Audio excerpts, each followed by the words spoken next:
Go on. Go ahead. Yes. Can sit over there. What? Can sit over there. No, because she has to use the computer. Hello everyone, thank you for having me. I'm Sharhzad, and the name of the movie we just saw was Zero Dark 30. And thank you for your opinions. I can see most people did not like the movie. I had the pleasure of watching it 3 times. So, Very patient.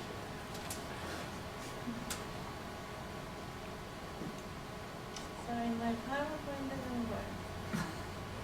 Right. So, let's see. So, the director, as you know, Catherine Bigelow, a little bit about her. She's 65 years old.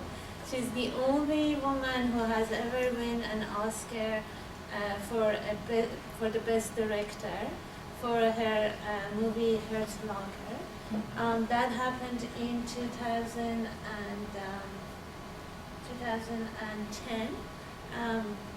In that year, she was nominated for her movie Hardwicke. She was married to James Cameron, and he was nominated for the best director for his movie Avatar. So she won it, and there are rumors that's why they separated after that. We don't know if that's true or not. She has a master's of film studies from Columbia University, and she has many other insignificant movies, but her career started to take off with her movie Point Break in 1995. So let's look at, sorry, something wrong with this PowerPoint. The movie. So the movie Zero Dark 30, as Shaheen mentioned, the name means half an hour after midnight. It's a military term. IMDb gave it 7.4. Rotten Tomatoes has given it 93%. It has 5 Oscar nominations and 1 win for Best Sound Editing. It has 5 Golden Globe nominations and 1 win for Best Actress. It has over 22 international nominations and wins. So the movie, when it started, it wasn't supposed to be about Osama bin Laden. It was about the Battle of Tora Bora. As you know, bin Laden and his troops were escaping into Tora Bora, and when that was happening, Catherine and the screenwriter got together and they thought this is a fascinating story, so they started making a movie about that. So in Tora Bora, they were bombing like 100 times a day, and Osama bin Laden escaped to the border of Afghanistan, and he asked for a ceasefire and said, I'm going to surrender, but he lied, and he escaped to Pakistan. So as these were happening, they changed the movie. They changed the story of the movie, and they followed it all through until they actually captured bin Laden. It wasn't supposed to be this long. It wasn't supposed to be so much detail in it, but as they followed the story, the actual events, it kept changing. So that's why it's too long and too detailed.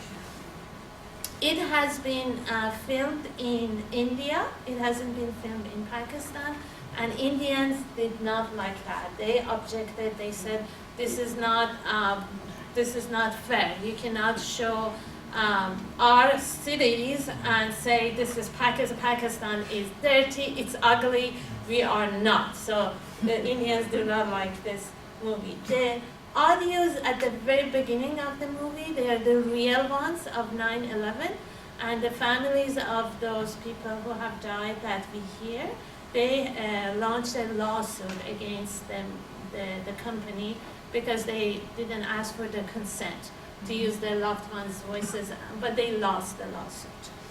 So let's move on. The character of Maya doesn't exist. It's fictional. No such woman ever existed, but all other characters, every single one, are accurate. They actually exist. Maya is in fact, a number of women rolled into one. So we had one woman, for example, from CIA who was recruited from high school. We had one woman who actually identified the body of bin Laden at the end. We had one woman who worked on bin Laden for 12 years. And in fact, we have a lot more, like many, many more women, female analysts in CIA than men. These people, they call them analysts in CIA. So yeah, this character doesn't exist, it's fictional. The meetings that actually are portrayed, there was no meeting like this with the CIA director. The meetings were all happening with Obama, directly with Obama. There was no like James Gandolfini's character there who would go and speak to Obama. The Situation Room where they were talking to national security advisors, that never happened. These are all fictional. So the CIA people, like Maya character, were talking and convincing Obama directly. And at the end, it was Obama himself who made the decision whether to go with this operation or not. So I'm just quickly going over some facts about the movie. The CIA doctor, that's very interesting, that actually happened. There was a doctor who went to the house and wanted to vaccinate people and the kids, and then they sent him away. I have the actual picture of him.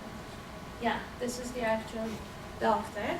And then, for some reason, the Pakistani court, they charged him for some conspiracy, and he's still serving time in prison. He was sentenced to 33 years in prison. The sad part is there was a charity vaccinating doctor actually going around, and people killed him because after this movie they thought he was really working for CIA. Yeah.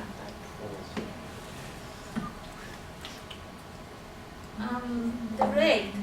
The raid is very, very accurate. Every single step that those SEALs took, they are based on reality. It took exactly 40 minutes. Exact events have happened. One of the Black Hawks actually crashed. Like, it's very, very accurate. What is not accurate is when they trained the SEALs, the 24 SEALs for 5 days in North Carolina, they had no idea what they were being trained for. They didn't talk to them, they didn't know. They just told them there's going to be an operation, there's this house, you're going to be capturing people there. They didn't even know they were going to go to Pakistan. They didn't know that until like hours before. There were 23 other SEALs that were also trained and didn't know what was happening for a backup. There were 2 helicopters and one Chinook for backup. One of the helicopters that crashed, they sent that Chinook to pick up the people. So that's how it happened. The SEAL soldier who actually shot bin Laden, he has been remained nameless for security reasons. But he hates this movie. He says it's very inaccurate, no, this didn't happen, that didn't happen. What he doesn't like at all is you do not call people's name before you want to kill them. We never went up and say Osama or somebody else. That didn't happen. He doesn't like this movie at all. So yeah, 4 people got killed. The courier, Abu Ahmad, his brother, his wife, and one of bin Laden's son. This is beside bin Laden himself. And bin Laden was buried at the sea the very next day after they captured him. There was a woman working for CIA who identified the body, but they actually did DNA analysis to confirm his identity. Now the Camp Chapman, this is how they were actually following the events when it was happening. This is the actual picture. So Camp Chapman is very, very accurate. That's exactly how it happened. The character of Jennifer, the only difference is that she was the director of Camp Chapman for 15 years, and she herself was the one who breached the security and let that doctor into the camp. Yes, she was also the mother of the three. So this doctor, AlBalawi, very, very interesting character. I did a lot of research on him. He was a Jordanian doctor, and he had nothing to do with terrorism or Al-Qaeda. He was just fascinated with the whole stories that he was hearing from day to day. So he started writing a blog, and in the blog he was like talking to an imaginary bin Laden and telling him how much I'm fascinated with you, how much I love you. I wish one day I could be working for you. That's all he was doing. He was actually a doctor in a refugee camp in Jordan. So Jordanians were following his blog, and they thought, oh, this could be like a really good person to work for us. So they recruited him as a spy and had him to spy on Al-Qaeda for them, which he did. CIA was following all these events. Then he disappeared for 3 years. Nobody knew where he was, and everybody thought that he was being spotted and killed. And then he resurfaced, and what we saw in the movie is very accurate. He actually tapes a film showing that he's sitting with the Al-Qaeda second-in-command, Al-Zawahiri. He shows that to prove that he's legit. And CIA contacts him and said that they want him to work for them now, and he agreed. And this is like very, very fascinating, also very tragic, that he did like everything right to fool CIA. So when he goes to Camp Chapman and blows up himself, right before, minutes before that, he releases a video. I have that video here.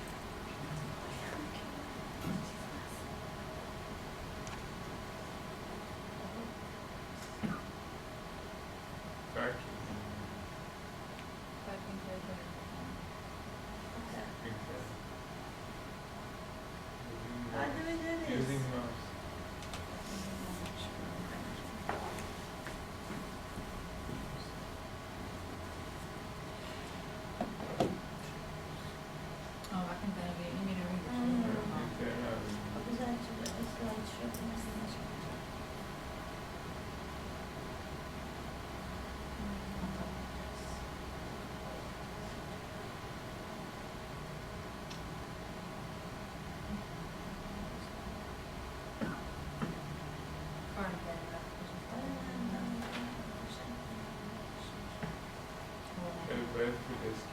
Is it an embedded video or? If it's in the YouTube, so you can find it there. Yeah, this machine. Press control. Yeah, go to the full screen and after press. If you press control key, maybe. Control if you- key? Control. Just control? Yeah, then press on the. It directed you to this page. No, it doesn't. Go to the full screen and after maybe go in the Full mouse. screen. Full screen بکنیم فرق نمی‌کنه. با mouse باید بیرون چون بباییم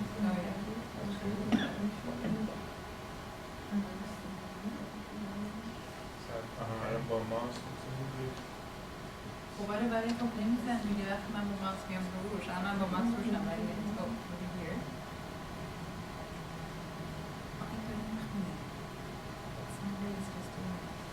very tasty.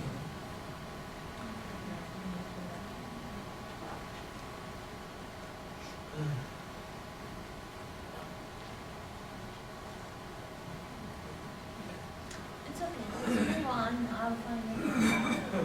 When we have our own discussion, I can find it out. Okay. Because it's not playing. This is stop. I know. So when we have our own discussion, I'll look it up. So, yeah, he just talks about how he's gonna blow himself up, and it's kind of interesting to see that. So, I wanted to briefly, if I may, talk about the theme of our season, which is the female gaze. And the way I see it is this character of Maya does not exist. So the director has created this character. All other characters are real except for her. So my question is, what kind of message she wanted to send to us? That we have a woman who is very successful at CIA, and she does everything right, and then at the end she succeeded. Okay, that's fine. But let's look at her character, her characteristic of this person. She says she was recruited from high school. She worked for 12 years. It's not hard to guess how old she is. She never talks about her family. We don't know if she has any family. She doesn't have a boyfriend. She doesn't flirt. She has no sense of humor. We never see her even smile. When she's at Marriott Hotel, her friend tells her, be social. She doesn't even know how to be social. She's extremely aggressive. She laughs with the But she soldiers. cries. At the end. I'll get to that. What did you say? She laughs with the soldiers when they're joking around. She has no sense of humor. She's extremely aggressive. She's scary. Everybody's scared of her. They tell her that, life is easier if we don't agree with you. She is called the killer in the field, and that's how she gets her way, by screaming, by yelling, by swearing. When she introduces herself, she swears at herself. She says, I'm the mother F. What kind of character are we looking at? When she loses her best friend, she doesn't cry. When she grieves, she doesn't cry. At the very, very end of the movie, she cries. Why does she cry at the very end? She has no life. When the pilot asks her, where do you want to go? Do we hear an answer? No. She has no, she's shocked. Oh, where are we going? And now she's crying because her life is over. This was her life. This career was her life. So what is this director is telling us? To me, the message is, if you're a woman, as Nasim said, you're working in a male-dominated environment, that's the way you have to be to succeed. Let's look at Jennifer, her friend who died. She's sexier, she laughs, she has a sense of humor, she's baking a cake, she makes a mistake, she dies. If you're like her, you die. If you want to survive, if you want to become successful, you have to be like her. So as a woman, when I look at this, is that what I want? This is how I have to become, lose all emotion, become asexual, have no love life, have no family, nothing to become successful? This is the message I get from this movie, and to me, this is very wrong, because I know that. I've been there. I have worked in a male-dominated position, and that's not true. What you need to succeed in any position, for me, because I have done both. There are three characteristics that you should have. You don't need to be aggressive. You don't need to go and yell at men to get what you want. You only need three things. Honesty is the first one. In any position, you need to be honest. You need to be sincere. Is Maya honest? Is she honest? You don't know. Is she sincere? She's not. She lies to Ammar. Remember? She goes and puts a bluff on him. So she thinks that's the way you have to become successful at CIA. So she's not honest. She's aggressive. The second one is interpersonal skills. Does she have interpersonal skills? What does she do? She goes and writes these numbers on George's window.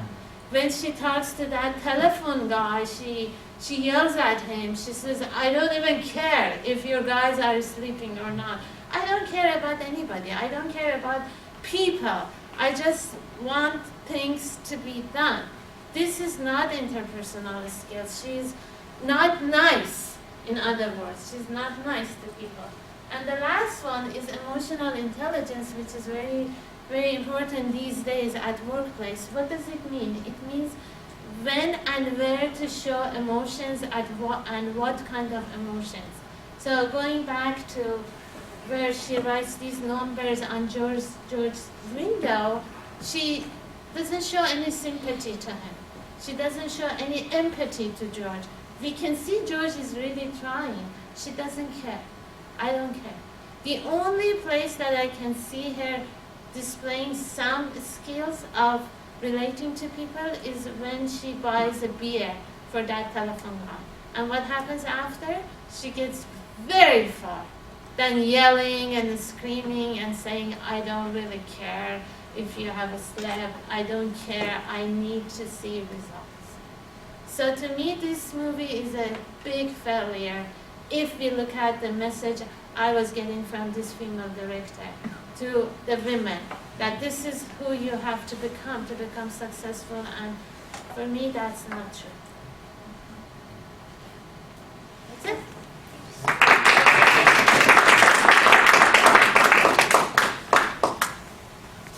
Okay, any question?